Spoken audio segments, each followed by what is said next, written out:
So on all areas, the memberships, the governance, the finance, the competitions, we needed to perform. We needed to show that we are able to operate as an international federation who can take care for the sport, and that required a lot of dedication, even from myself, a lot of sacrifices.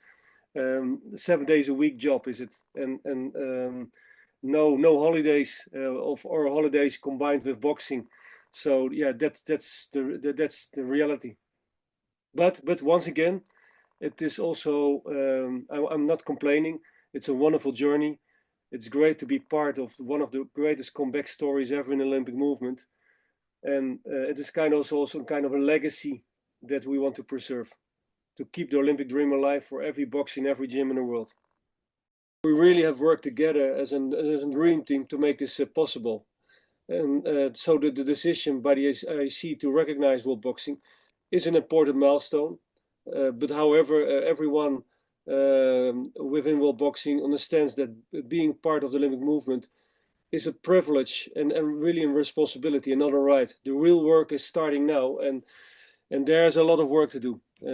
Everyone at world boxing is also very highly committed to continuing to work together and doing everything what we can do within our power to deliver a better future for our sport, a sustainable future, and ensure that boxing remains at the heart of the Olympic movement. We need to show that we walk our talk, that we can deliver high quality competitions, but also with fair and transparent results, that the hand of the best boxer is raised after each bout. That's key and a key element. And by showing progress in that area, by showing our commitment to organize these kind of competitions, then we need also to restore some trust with boxing fans and important stakeholders in that regard. So for us, it's really key that we are delivering high quality competitions with those elements. What I think what is important is that world boxing wants to have global representation. So that's also one of the reasons why I went to Nigeria, because with 6 or 7 national federations within Africa, that's too few. We need to keep working on to really how can I say it, to really develop also Africa. And I think a few also key priorities for us, I told you about the fairness and transparency in our competitions, is that we have to engage modern technology. We already started with some projects around AI for bout review, to see whether how we can make it, also engage modern technology, and to see how we can make it more fair, our competitions. First of all, there is a huge potential for boxing in Africa. I saw it with my own eyes. I was in Egypt, I was in Nigeria. You see there are 60, 70 boys in the gym last Monday, training hard to achieve their ultimate goal. And the first question that I always ask to those boxers are, what's your goal? And you know what they say? I want to represent my country at the Olympic Games. Now, I think that's what we want to achieve for every boxer in every gym in the world, that they can keep that dream alive.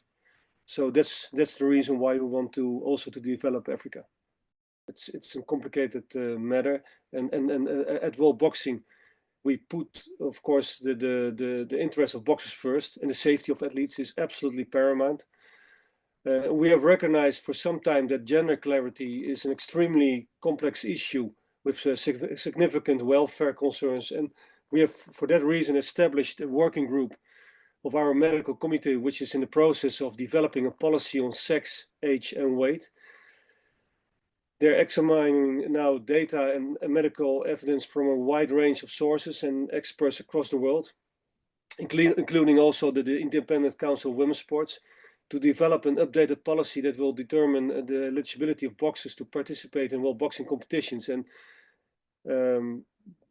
what is, I think, important to stress is that we are going to announce our policy short term before the first competition.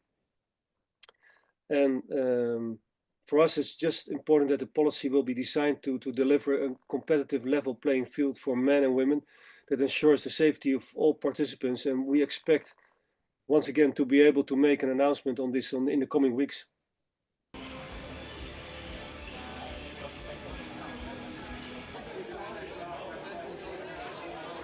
Van der Vorst outlined key areas for development, including governance, financial transparency, and fair competition oversight. He stressed the need for high-quality, unbiased competitions to restore trust in the sport. Additionally, he highlighted efforts to expand boxing's presence in Africa, implement AI-driven review systems, and establish clear policies on gender eligibility. With the IOC's recognition marking a significant milestone, Van der Vorst remains committed to ensuring boxing retains its place in the Olympic movement.